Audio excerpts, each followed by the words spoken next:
No, yo espero que no tardar 2 horas en el mensaje, pero después de mandarle a Israel los pasajes, el título, y ya después me puse a pensar y no sé si pueda terminar esto en este día, y a lo mejor habrá continuación. Gracias por haber orado por la palabra del Señor. Antes de empezar, quisiera pedirles de manera muy especial que estén orando por Lupita Sánchez, es prima de la hermana Gloria. En el tiempo de escuela dominical subí a hablar con ella y tiene bastantes problemas anímicos, de depresión y demás. Así que les encargo que oren por ella. Le dije, la iglesia va a orar por ti, algunos hermanos ya están orando por ti, así que pues confía en Dios. Lupita Sánchez, ese es su nombre. Lupita Sánchez, ella vive por ahí de San Juan del Río, Querétaro, y ella es prima de la hermana Gloria, ¿de acuerdo? Muy bien. Ahora déjenme acomodo bien esto porque según yo ya estaba bien acomodado. Y quienes usan lentes sabrán de lo que hablo, que de repente el vaho y eso hace que ya después de un momento ya no vea nada. Cuando uno predica, el máximo inconveniente es que uno ya no ve su acordeón. Cuando uno va por la calle, es cuando uno sufre, ¿no? La ventaja es que de por sí estoy un poquito ciego, entonces ya sé lo que es de repente no ver. Pero bueno, la línea que llegamos en los últimos 3 domingos que hemos estado hablando de este tema, primero hablamos de la encomienda que tenemos. ¿Cuál es la encomienda que tenemos? Mateo 28, ¿qué dice? Id y hacer discípulos. Ese es el mandato, ¿de acuerdo? El mandato es hacer discípulos a todas las naciones. Y hemos visto que es un trabajo descomunal, un trabajo que se necesita tener realmente la ayuda de Dios. Una de las primeras cosas que debemos reconocer cuando vamos a emprender un trabajo, un proyecto o demás misionero es saber y estar conscientes que la obra es de Dios, que nosotros solamente somos colaboradores de lo que Dios está haciendo. Y de hecho, déjenme les digo algo, la mayoría de las veces somos muy malos colaboradores. Y Dios tiene que actuar aún a pesar de nosotros. ¿De acuerdo? Y eso es algo muy común, muy natural en la obra de Dios.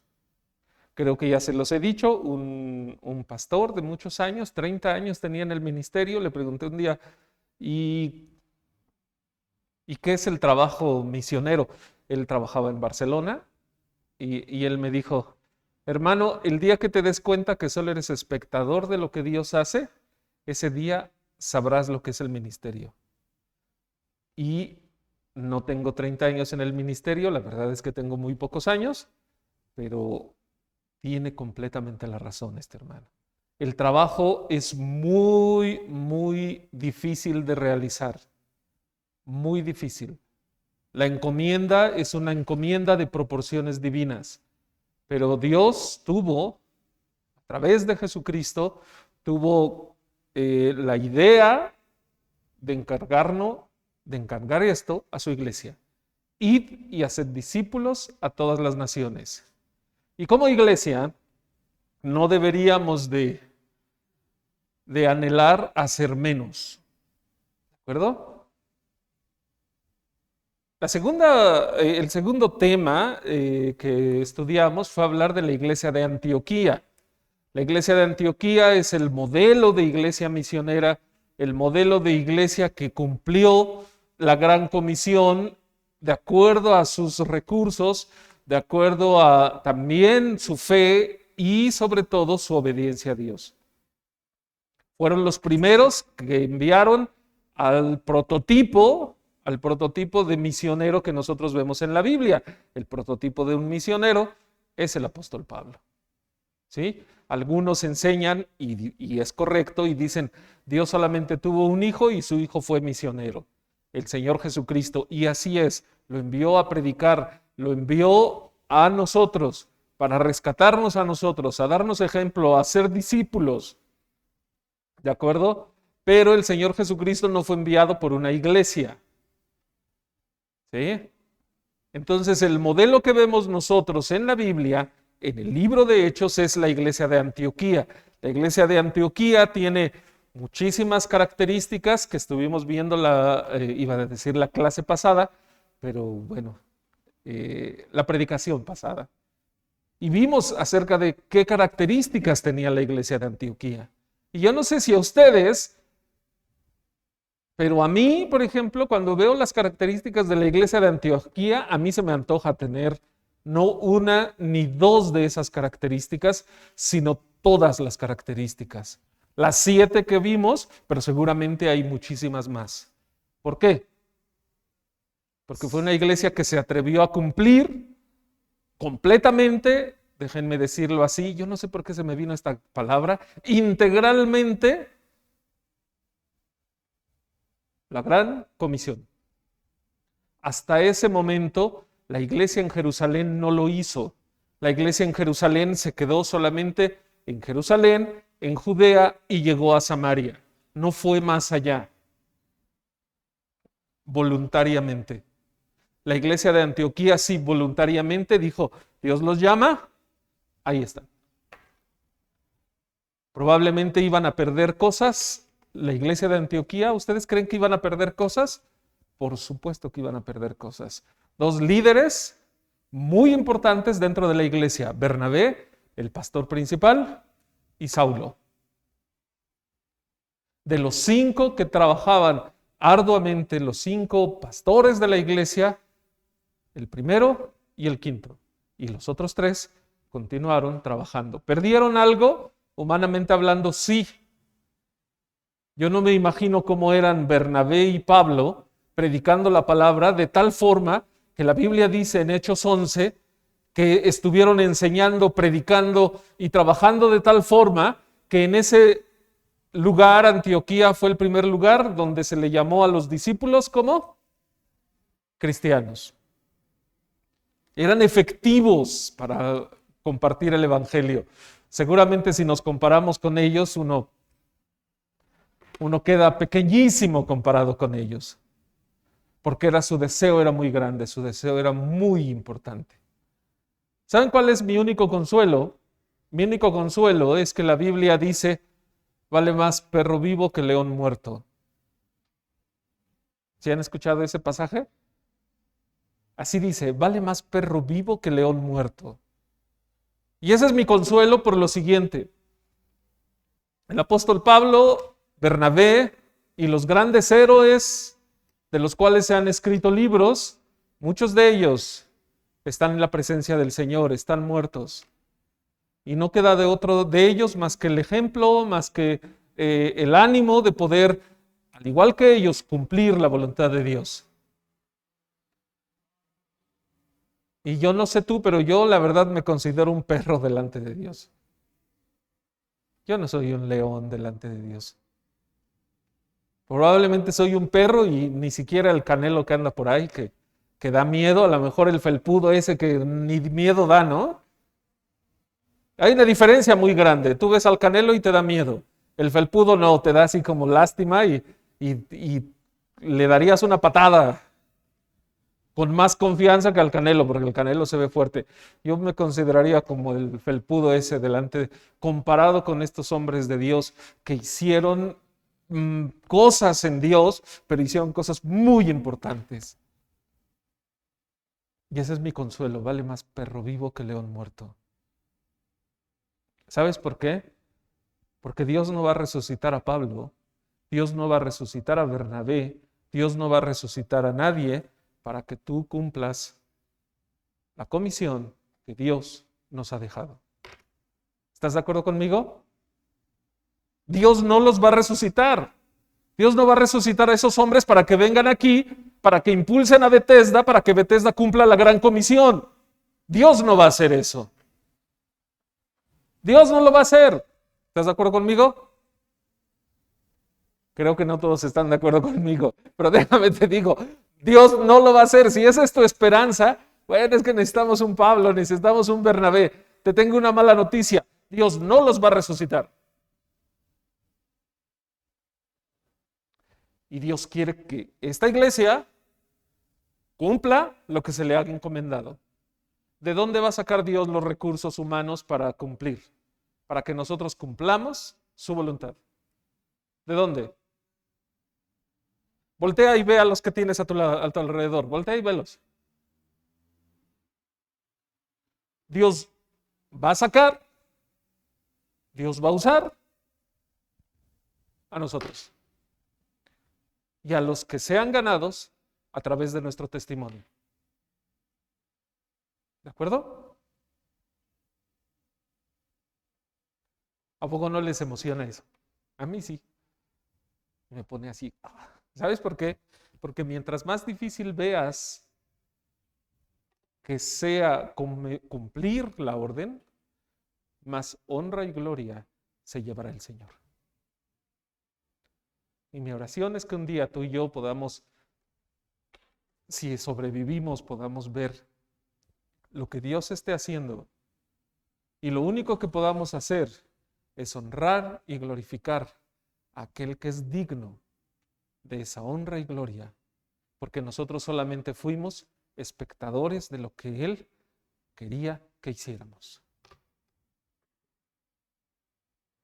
Como introducción estuvo muy bien, ¿no? Quiero que hablemos de Pablo.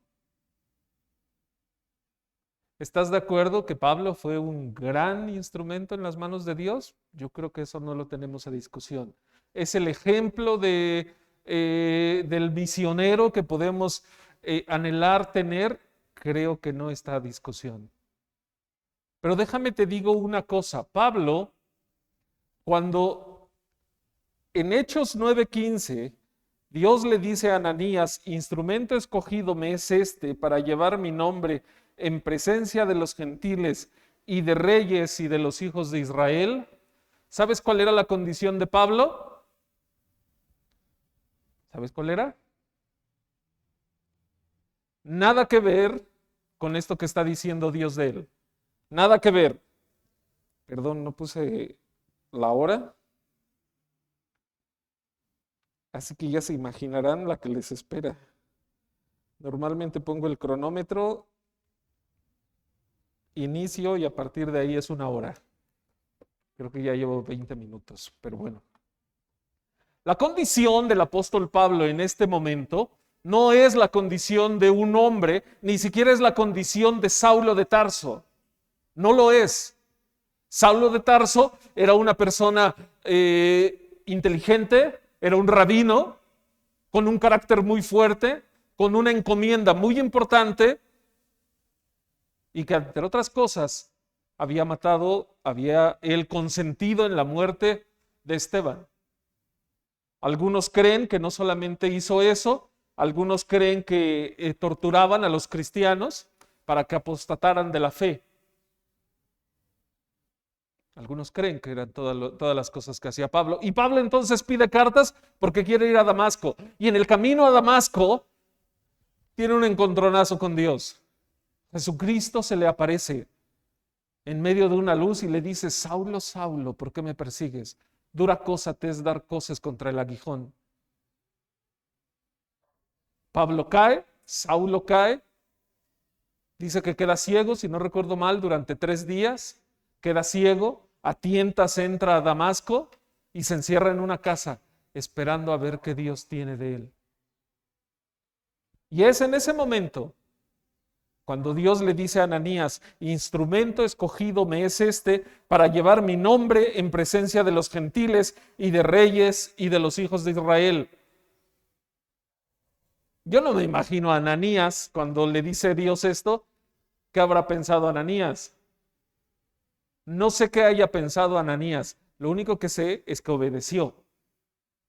Pero si yo hubiera estado en el lugar de Ananías, yo hubiera pensado, Pablo, o sea, Saulo, este que nos está persiguiendo, ese que nos quiere matar, ese que quiere acabar con nosotros, que seguramente era necio, que seguramente, y podemos dar una lista de atributos que tenía Saulo. Y Dios dice, instrumento escogido me es este, para llevar mi nombre en presencia de los gentiles. Y probablemente Saulo, si hubiera escuchado esto, hubiera dicho yo, pero si yo no quiero nada contigo, no me gusta tu camino es incorrecto, son unos herejes. Así que si tú eres un poco incrédulo en cuanto a lo que Dios puede hacer con Bethesda, con nuestra iglesia, para su obra, déjame te digo, no eres el único que puede ser incrédulo. Seguramente Ananías, seguramente Pablo mismo no creían lo que Dios podía hacer a través de ellos. Los seres humanos tenemos un problema, somos muy incrédulos.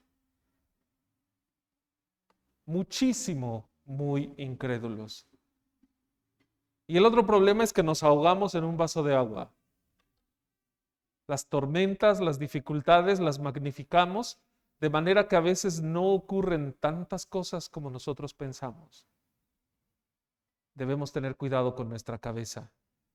Nuestra cabeza, la mayoría de las veces, parece más un caballo que va galopando sin dirección, y nosotros debemos tener cuidado. Pero ¿quién era Pablo? ¿Quién era Pablo cuando llega a ese momento en el que la iglesia de Antioquía lo elige por el Espíritu Santo como misionero? Te voy a dar algunas características que tenía Pablo. Pablo nació en Tarso. Hay muchas cosas que tú ya lo sabes, ¿eh?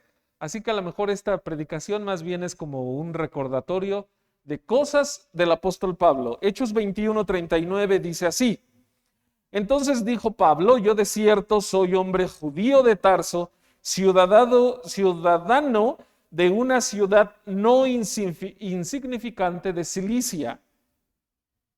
¿De acuerdo? Algunos creen que él era contemporáneo del Señor Jesús. Más o menos tendría la misma edad. Algunos creen eso. Yo no sé si a ti te pase, pero a mí me pasa que cuando yo leo los evangelios, voy leyendo evangelios, muere el Señor Jesús y el Señor Jesús resucita y después viene Pentecostés. A mí entre el Señor Jesús resucita y Pentecostés, a veces me daba la impresión que habían pasado años. Y no es así, solo pasaron 50 días. 50 días. El Señor Jesucristo muere y resucita en la fiesta de Pentecostés, en la fiesta de la Pascua. El Pentecostés viene 50 días después, por eso es el nombre Pente. Pente viene de penta, 50.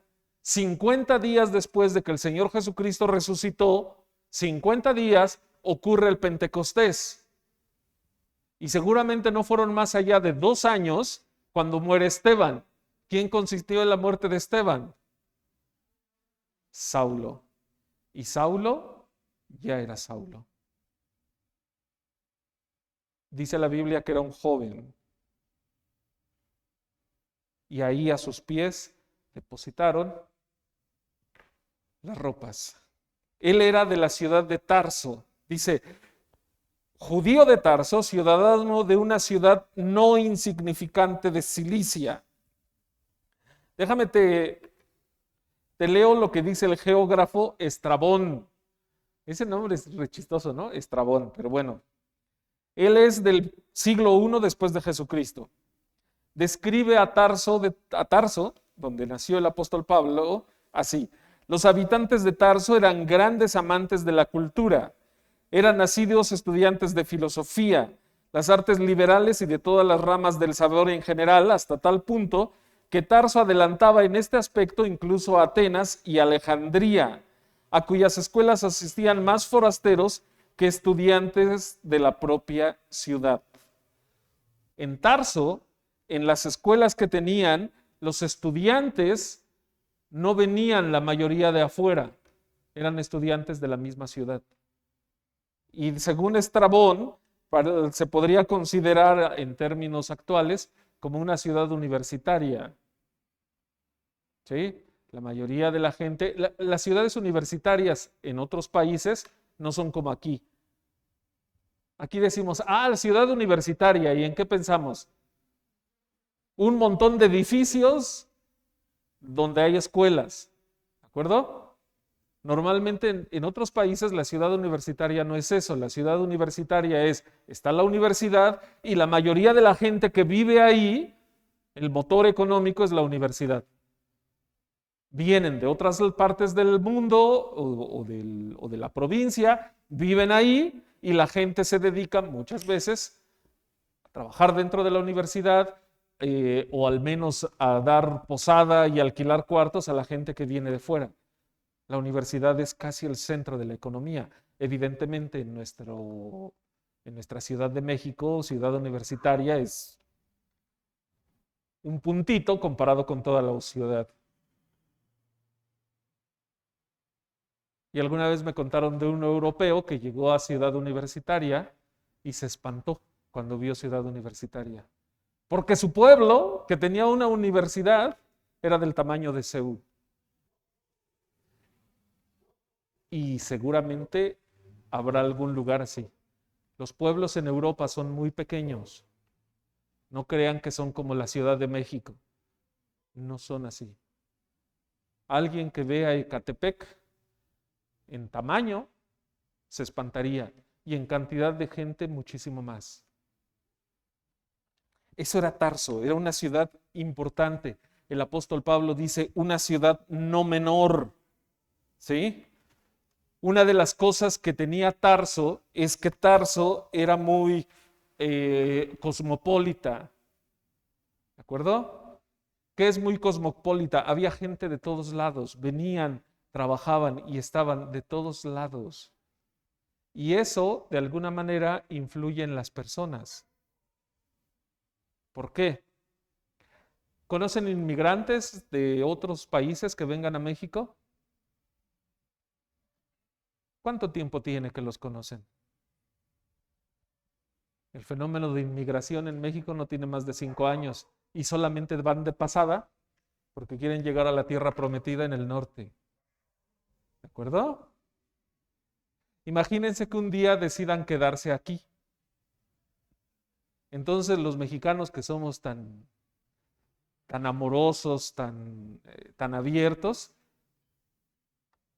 seremos muy tolerantes con ellos, ¿no? Y los recibiremos como los brazos abiertos. Y todo lo que le exigimos a Estados Unidos que haga con nuestros inmigrantes, lo vamos a hacer nosotros, ¿verdad? ¿Sí o no? Ojalá sí, ¿verdad? Pero ya te digo yo, seguramente no será así. Es muy difícil cuando empiezan a llegar gentes de otros lados y tú no estás acostumbrado a recibirlos, es muy difícil vivir. Es muy difícil, te cambia el esquema. Normalmente los seres humanos rechazamos a aquel que desconocemos, a una cultura que desconocemos, a una persona que desconocemos. Es una norma, cuesta trabajo. Y no sé si te ha tocado ser tú el foráneo. A mí sí me tocó ser el foráneo. Y en Barcelona había gente muy abierta, porque llega gente de todos lados, y había gente que no era tan abierta. Tarso era muy cosmopolita, había gente de muchos lados. La mayoría de las sociedades que reciben gente de muchos lados son más tolerantes en muchas cosas, al menos en aceptar a otras personas como iguales a ellos mismos. A veces te sientes tan diferente. Solamente una vez, luego le explico a mi esposa, solamente una vez me he sentido raro en un país. En Letonia. La gente de Letonia no son de mi tamaño, al menos 1,80, güeros, ojos azules. y, y así musculosos, ¿no? Fui a un congreso y fuimos a un mercado, mi amigo y yo. Mi amigo era chino, es chino, chino, pero chino de veras, y yo prieto, pero prieto de veras. Y los dos fuimos a un mercado, que no era un mercado turístico, y cuando empezamos a caminar, la gente, los vendedores, hasta salían a ver al prieto y al chino, al amarillo que estaban caminando en su mercado. Es el único lugar, le soy sincero, donde me he sentido extraño. Alguna vez estuve en Turquía me amaban porque parecía yo turco, pero ahí en Letonia era yo diferente. En Tarso no era así. Estaban acostumbrados a recibir gente de todos lados, eran más tolerantes. Eso le servía al apóstol Pablo. Si el apóstol Pablo hubiera vivido solamente en Jerusalén, hubiera conocido solamente judíos y seguramente hubiera sido poco propicio a tener relación con gente no judía. Olvídate si se hubiera atrevido a tener comunión con gente que no fuera judía. Al menos estaba acostumbrado en su ciudad a ver. ¿Cuál era el oficio del apóstol Pablo? Hablaré un poco más del oficio que tenía, pero ahora me viene a la mente por lo siguiente. ¿Sabes cuál era el oficio? Hacedor de tiendas. Hay un libro muy bueno que si ustedes tienen oportunidad de leer les agradará, pero hay dos chicos que tuvieron clase conmigo, así que me pueden decir, ¿cuál era el oficio de Pablo? ¿Hacían tiendas y eso en qué le ayudó? Voy y corrijo el acta y digo, están reprobados. Algunos creen que la familia de Pablo, seguramente desde sus abuelos o más hacia arriba, se dedicaban a hacer tiendas. Y en Tarso había un destacamento muy grande del ejército romano. Y creen que la familia de Pablo se dedicaba a hacer tiendas para el ejército romano. Y que por eso la familia de Pablo era muy rica. Porque evidentemente, sin agraviar a los aquí presentes, el ejército es muy dadivoso. Más si le sirves. ¿De acuerdo? ¿Por qué creen que el ejército está construyendo cosas aquí? Están haciendo y echando mano de un grupo muy fiel. ¿De acuerdo? Entonces creen que la familia de Pablo amasó tal fortuna que por eso se le dio la ciudadanía romana. ¿De acuerdo? Pero el apóstol Pablo y su familia estaban acostumbrados al trato con la gente diferente a ellos. No solamente tenían trato con gente judía. Si el apóstol Pablo hubiera nacido en Jerusalén y hubiera vivido solamente en Jerusalén, no hubiera estado tan predispuesto a tener comunión con otras personas. ¿De acuerdo? ¿Se dan cuenta cómo Dios trabaja con el apóstol Pablo, Saulo en ese momento, aunque ni siquiera tiene conocimiento de la palabra de Dios? Y yo te diría a ti, tú veniste al conocimiento de la palabra de Dios, ¿verdad? ¿Qué fue de tu vida antes de conocer a Cristo? Creo que debes ser muy cuidadoso en saber cómo Dios puede usar las experiencias que has tenido, la preparación que has tenido para su honra y su gloria. Y no me digas, es que Dios no me puede usar, es que yo no sé nada. Dios ha tratado contigo de alguna manera que seguro no ha tratado conmigo. ¿De acuerdo? Y eso es lo que le ocurre al apóstol Pablo. El apóstol Pablo crece en un lugar en el que tiene contacto con gente de todos lados. El apóstol Pablo tenía menos prejuicios que, por ejemplo, Pedro. ¿De acuerdo? Pedro tenía muchos prejuicios y todos los otros apóstoles, porque ellos habían crecido salvo Judas que creció en Jerusalén, el resto de apóstoles eran galileos. Y de por sí ya los galileos eran un poco abiertos, pero no tanto como los llamados judíos de la diáspora. Entonces dijo Pablo: yo de cierto soy hombre judío de Tarso, ciudadano de una ciudad no insignificante de Cilicia. Segunda cosa, además de haber crecido en Tarso, segunda cosa que tuvo el apóstol Pablo, Saulo de Tarso, que le ayudó también posteriormente en el ministerio.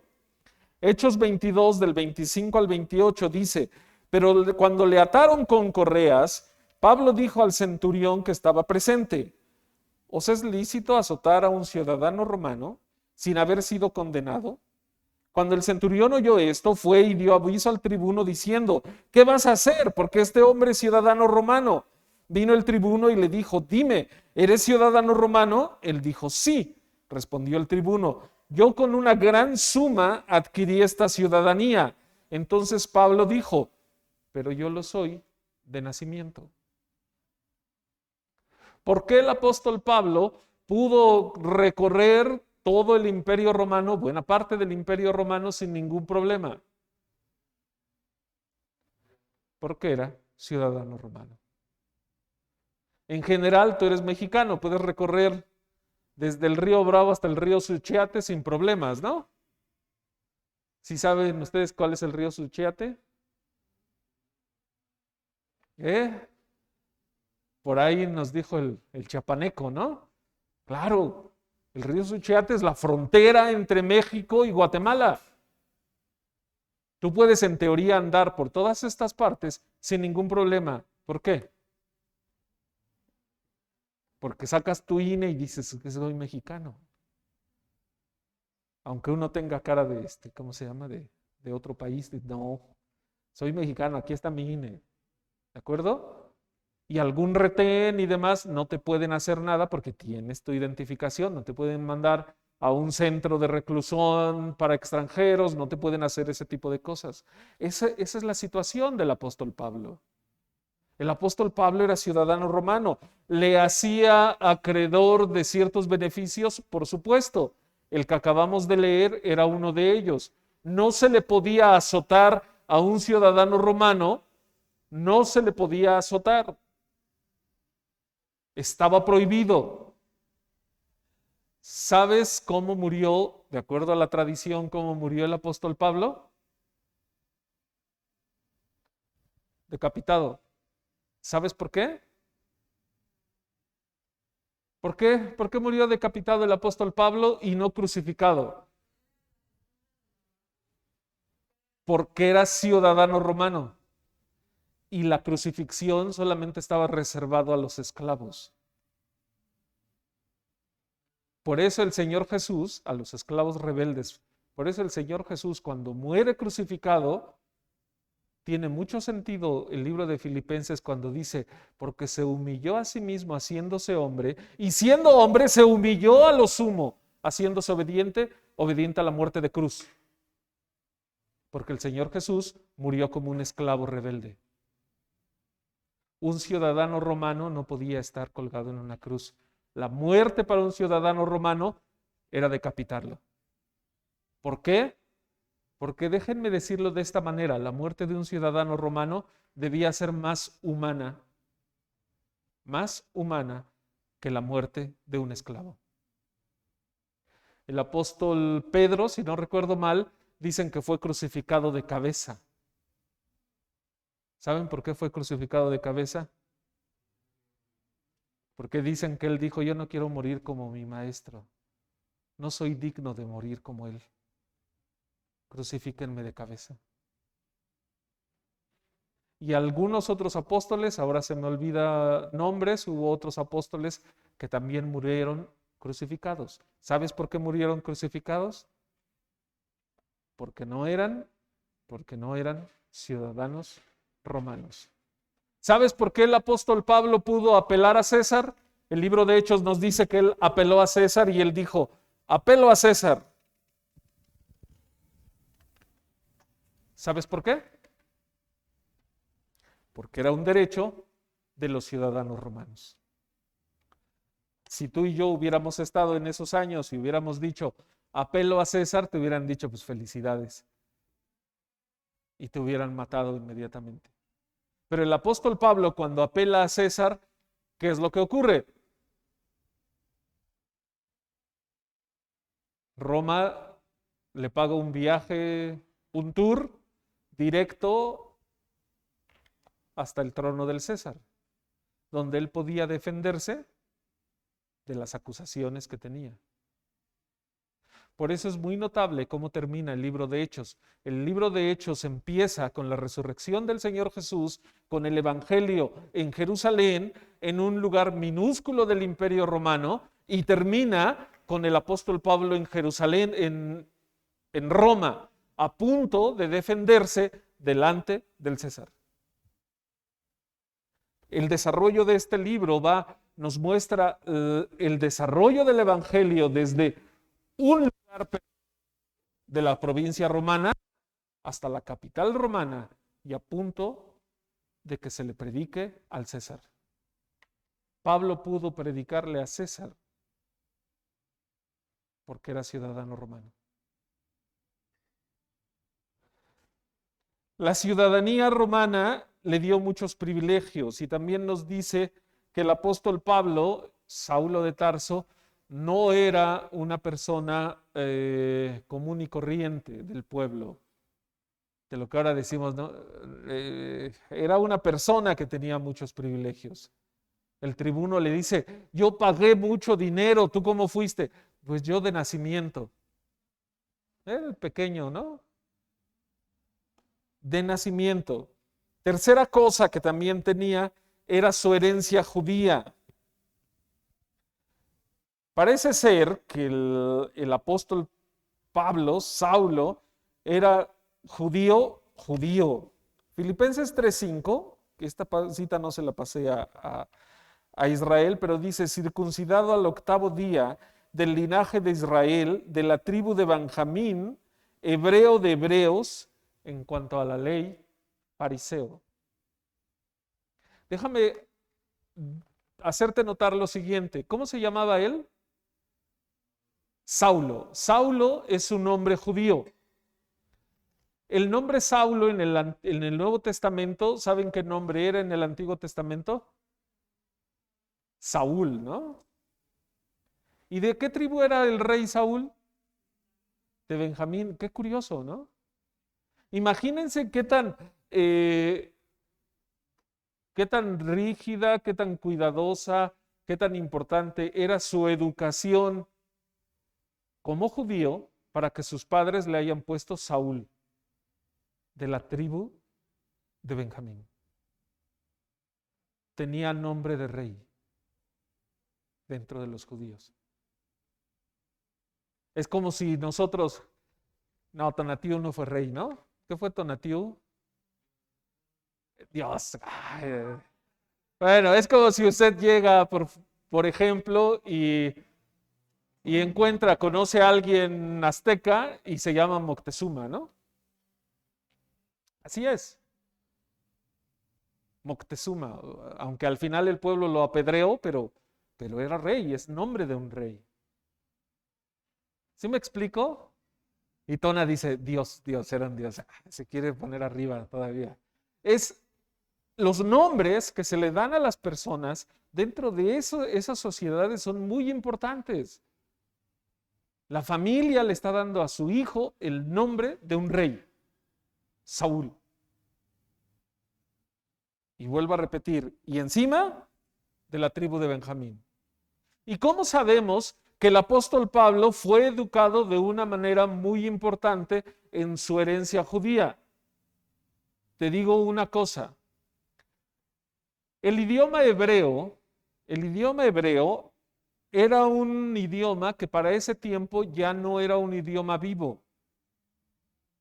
Muy pocos lo hablaban. Incluso en Jerusalén parece ser que si había algunos sacerdotes que lo hablaban, eran muy pocos y se dedicaban todos ellos a cuestiones religiosas. La mayoría de la gente en ese tiempo lo que hablaba era arameo. y probablemente griego. El arameo y el hebreo son así como les iba a decir como el portugués y el español, pero les puedo decir más sencillo como el catalán y el español. ¿Alguien ha leído la versión Reina Valera 1909? Antes era muy común leerla. Cuando habla en el libro de Josué, cuando le dice, y este libro de la ley nunca se apartará de tu boca, sino que meditarás de día y de noche, la versión 1909 dice, y el libro de aquesta ley nunca se apartará de tu boca, sino que meditarás de ella de día y de noche. ¿Sabes que la palabra aquesta la usamos ahora en el español? Aquesta. No, ¿verdad? No la usamos. Es una palabra que todavía se usa en el catalán. Esta. Ajá. Aquesta dona m'ha preguntat. ¿Sí? Esta señora me ha preguntado. ¿Sí me explico? La relación entre el arameo y el hebreo era muy fuerte. Era muy cercano, pero muy pocos ya hablaban hebreo. Muy pocos. Y fíjate lo que dice Hechos 26, 14, desde el 12. Hechos 26, desde el 12 dice, ocupado en esto iba yo, está hablando el apóstol Saulo, en ese momento ya es el apóstol Pablo, ocupado en esto iba yo a Damasco con poderes y en comisión de los principales sacerdotes. Cuando a mediodía, oh rey, yendo por el camino, vi una luz del cielo que sobrepasaba el resplandor del sol, la cual me rodeó a mí y a los que iban conmigo. Y habiendo caído todos nosotros en tierra, oí una voz que me hablaba y decía en lengua hebrea, Saulo, Saulo, ¿por qué me persigues? Dura cosa te es dar cosas contra el aguijón. ¿En qué le habla el Señor Jesús? Le habla en hebreo, en lengua hebrea. Fíjate lo que dice Hechos 21:40. Y cuando él se lo permitió, Pablo, estando en pie en las gradas, hizo señal con la mano al pueblo y hecho gran silencio, habló en lengua hebrea diciendo.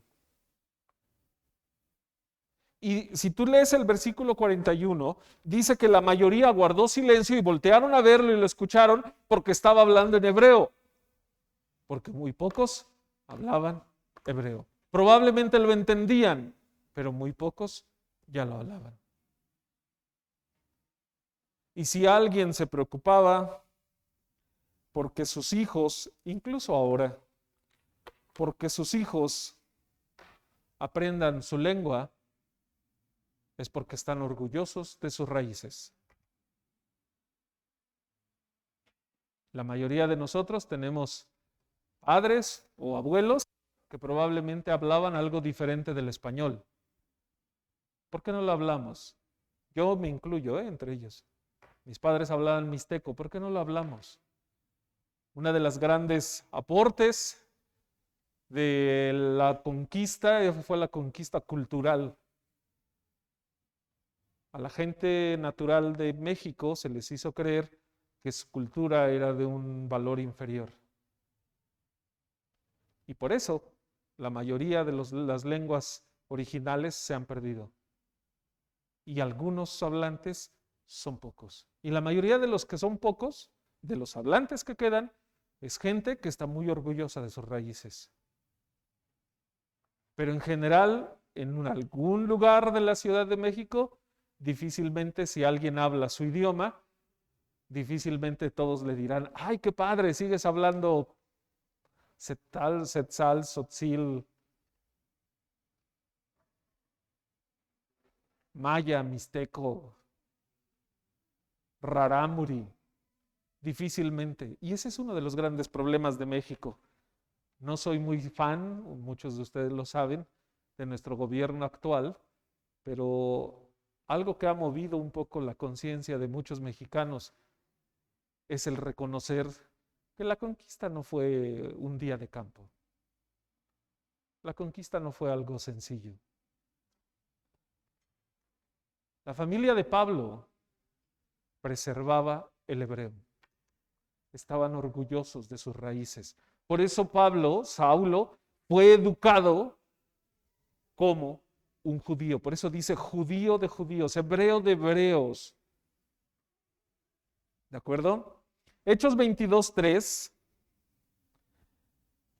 sigue diciendo el apóstol Pablo: yo de cierto soy judío, nacido en Tarso de Sicilia, pero criado en esta ciudad. ¿En qué ciudad? Jerusalén. Nació en Tarso, pero después fue enviado a la ciudad. ¿Y por qué fue enviado ahí? Instruido a los pies de Gamaliel, estrictamente conforme a la ley de nuestros padres, celoso de Dios, como hoy lo sois todos vosotros. El apóstol Pablo, Saulo de Tarso, después de un tiempo, cuando ya era un poquito más grande, fue enviado a estudiar a Jerusalén, a los pies de Gamaliel. Gamaliel es un rabino muy importante. Nosotros encontramos 2 o 3 referencias en el libro de Hechos de Gamaliel, pero no sabemos mucho de Gamaliel a través de la Biblia. Solo sabemos que era un rabino muy importante. Pero cuando lees un poco de literatura judía y literatura rabínica, brinca inmediatamente el nombre de Gamaliel. Gamaliel era muy importante. Fue muy importante en la instrucción de Pablo. Años atrás yo les decía a algunos hermanos que el apóstol Pablo, Saulo de Tarso, aprendió la asistencia a los judíos y a las demás personas en Antioquía. ¿Y sabes qué? No es así. Gamaliel, el rabino, decía que los judíos debían de atender a todos los que padecieran necesidad, para ver si de esa forma ellos conocían a Jehová de los ejércitos. Y él decía que aunque la gente gentil, tú llegabas judío a cierta ciudad, y aunque la gente gentil no se interesara en ayudar al desvalido, que tú como judío ayudaras a los desvalidos. Para de esa forma ellos vieran que Dios era un Dios de amor y que podían de esa forma reconocer a Jehová de los ejércitos. Gamaliel era un rabino importante. Y la familia, ya te lo dije antes, la familia tenía dinero. Pues ¿qué hacían? Y tienes un niño inteligente, muy bueno, ¿qué haces? Pues lo mando con los mejores maestros, si tengo dinero. Si no tengo dinero, ¿qué hago? Pues ahora sí, como dicen, nomás como el chinito milando, ¿no? ¿Qué puedes hacer? Ahora al menos hay becas, ¿no? Ven a un niño medio inteligente y en teoría le dan una beca. Pero en esos años no había mucho de dónde agarrarse. Pablo, ¿por qué va a estudiar con Gamaliel? Porque su familia es una familia con recursos económicos. Y él va y estudia a los pies de Gamaliel. Dice, ¿cómo estudia? Estrictamente, conforme a la ley de nuestros padres, celoso de Dios, como hoy lo son ustedes. Encontré un comentario que decía que la escuela de Gamaliel era una escuela en la cual se cultivaba el debate. Dicen, por eso seguramente el señor Pablo era muy bueno para discutir y para sacar argumentaciones. Si ustedes leen las cartas del apóstol Pablo están llenas de argumentación. Y dicen, seguramente hablar con el apóstol Pablo acerca de la ley, acerca de las escrituras, hablar con ese hombre seguramente era muy complicado si no estabas de acuerdo con él, porque seguramente te rebatía inmediatamente. Todo eso era el apóstol Pablo antes de ser, evidentemente, el apóstol Pablo, Saulo de Tarso. Educado de esa forma, dice, déjame decirte que leyendo esto del apóstol Pablo, no puedo decirlo aprendí tal cual porque ya lo había visto en la Biblia, pero sí me llamó la atención lo siguiente. Pablo es conocido como el apóstol a los gentiles. ¿A poco no? ¿Qué era lo primero que hacía el apóstol Pablo cuando llegaba a una ciudad?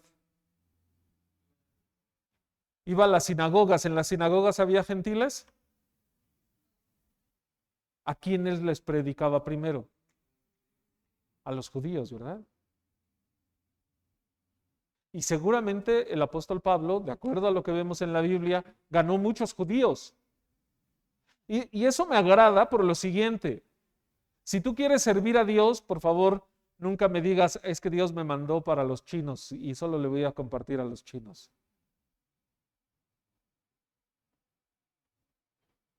Tristemente, hay muchos llamados, según ellos, por Dios, que actúan de esa manera. Y no, es que involúcrate, no, es que yo me estoy preparando para ir con los afganos. Yo me estoy preparando para... Oye, el mandato es ir a todo el mundo. Y si bien el apóstol Pablo es el apóstol a los gentiles, cuando tenía oportunidad, lo primero que hacía era predicarle a los judíos. Así que hay mucho todavía por aprender y por decir acerca de cómo trabajaba el apóstol Pablo. Era parte de su estrategia, evidentemente, porque los más sensibles al evangelio iban a ser claramente los judíos, porque como el apóstol Pablo decía, ellos eran los hijos de la promesa. Pero el apóstol Pablo no se detenía a compartirles su fe.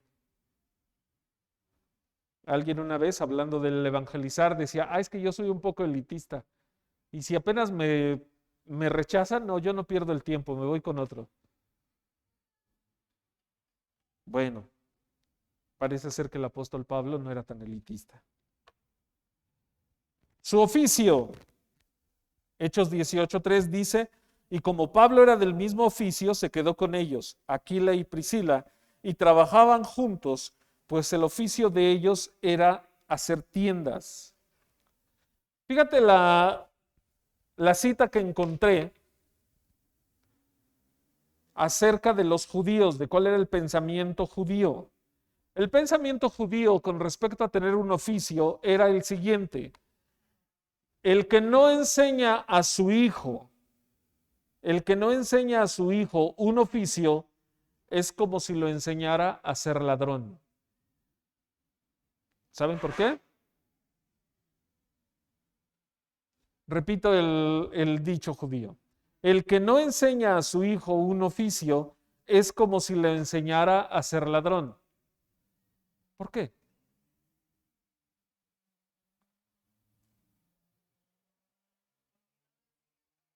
Porque no lo enseña a trabajar, porque no lo enseña a ganarse la vida.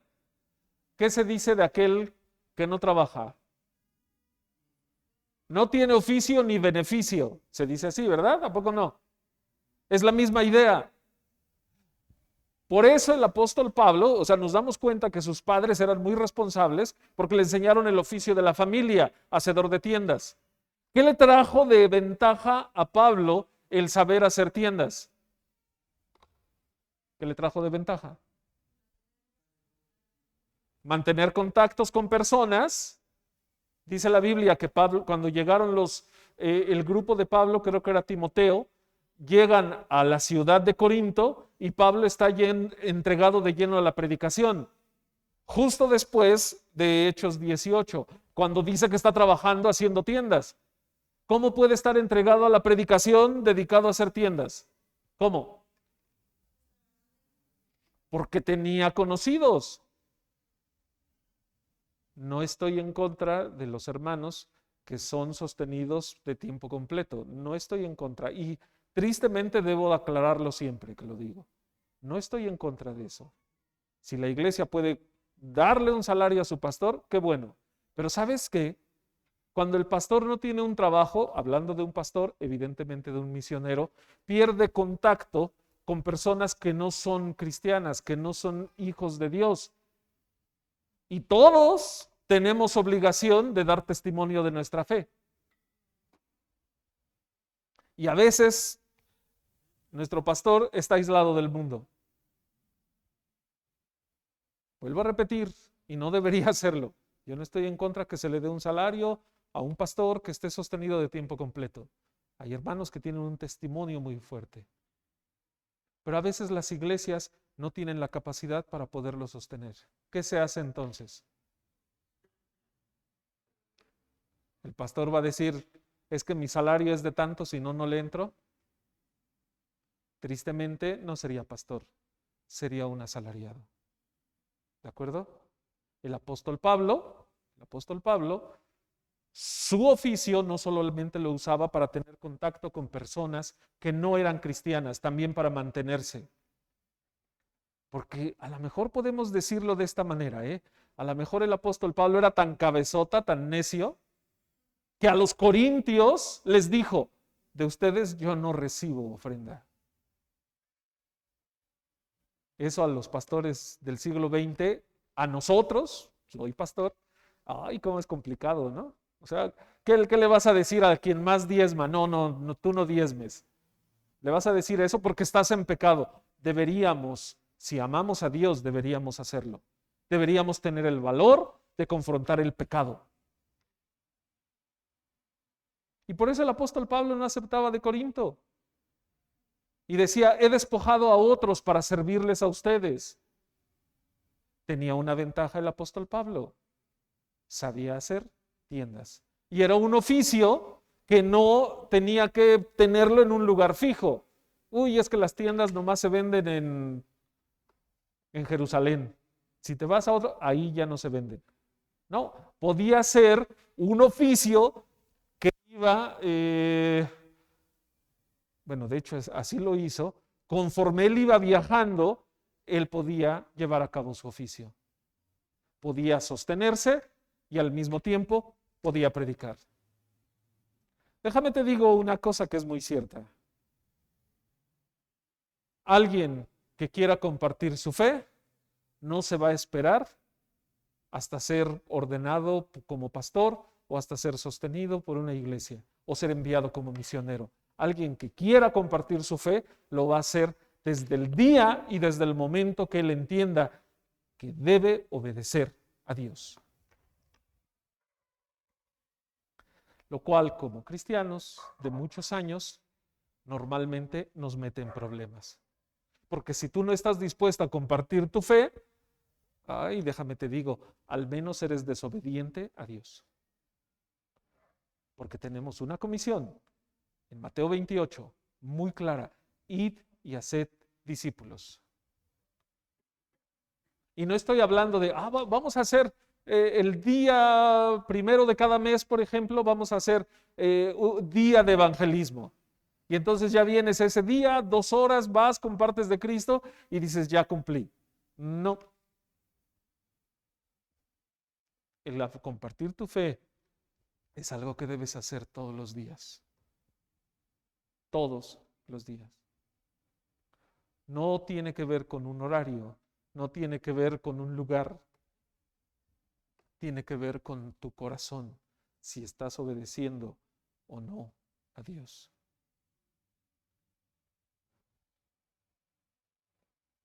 Grandes lecciones nos da la vida del apóstol Pablo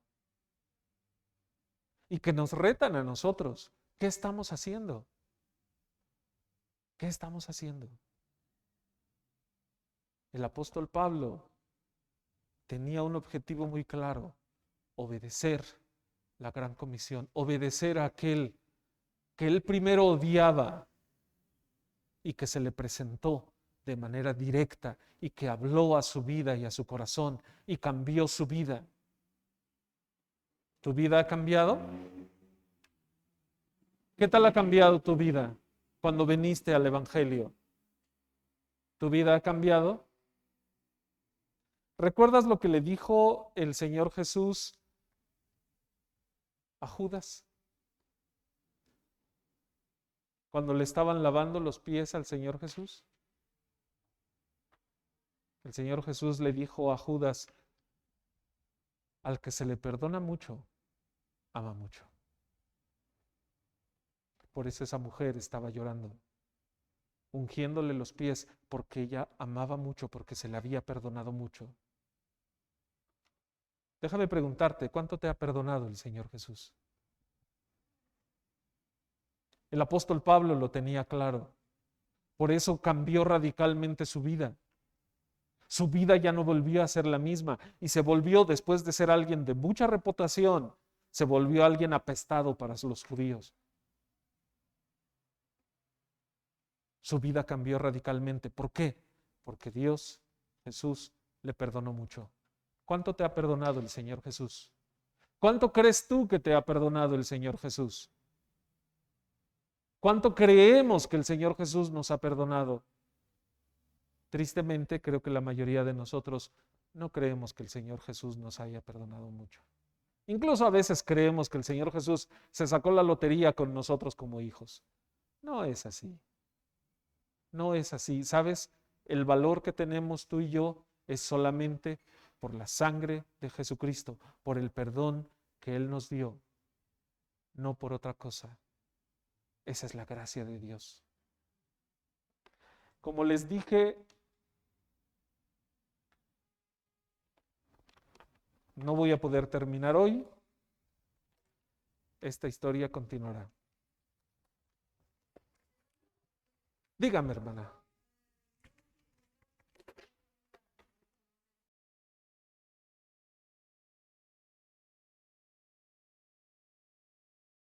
¿Palabra qué? No escucho, perdón. Coces, cos. Los caballos daban coces. Una cos es hacer esto. La patada de un caballo. Cuando dice dura cosa te es dar coces contra el aguijón, hace referencia a una sociedad agrícola. En las sociedades agrícolas, a veces quienes usaban para hacer los surcos eran bueyes, también usaban caballos. Entonces, el aguijón era una vara, creo que al menos medía 3 metros. Todo animal, todo mundo le gusta trabajar. No, ¿verdad? Pues los animales tampoco. Entonces, a veces los animales, cuando van cargando el arado, no quieren avanzar. Esa es la cosa, perdón, ese es el aguijón. Los pican. Por eso le dice, dura cosa te des dar coces contra el aguijón. O sea, el animal cuando le pican no patea, porque la punta le está dañando. Esa es la idea de dura cosa te es dar coces contra el aguijón. Te estás dañando más, estás rebelde y te dañas más tú mismo. Esa es la cosa, hermano.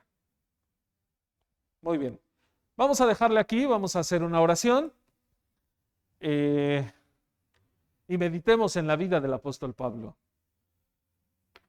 Probablemente, y te vuelvo a repetir, tú y yo no seremos el apóstol Pablo. Y entre otras cosas, ¿sabes qué?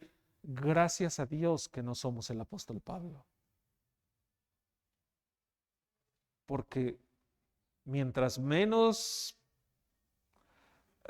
capaces seamos, será más grande la obra de Dios en nuestras vidas. ¿De acuerdo? Vamos a orar. Bendito Dios, te damos gracias por este día, gracias porque a través de tu palabra podemos ver la vida del apóstol Pablo, Señor. Y realmente hasta lo que hemos visto ahora es cuando ni siquiera era apóstol. Todo lo que hemos visto de su vida es cuando él todavía era Saulo. Padre, y tú fuiste preparando su vida, fuiste preparando lo que él era para que él pudiera servirte tal y como tú deseabas, Señor. Permite que eso sea un reto para nosotros, Padre.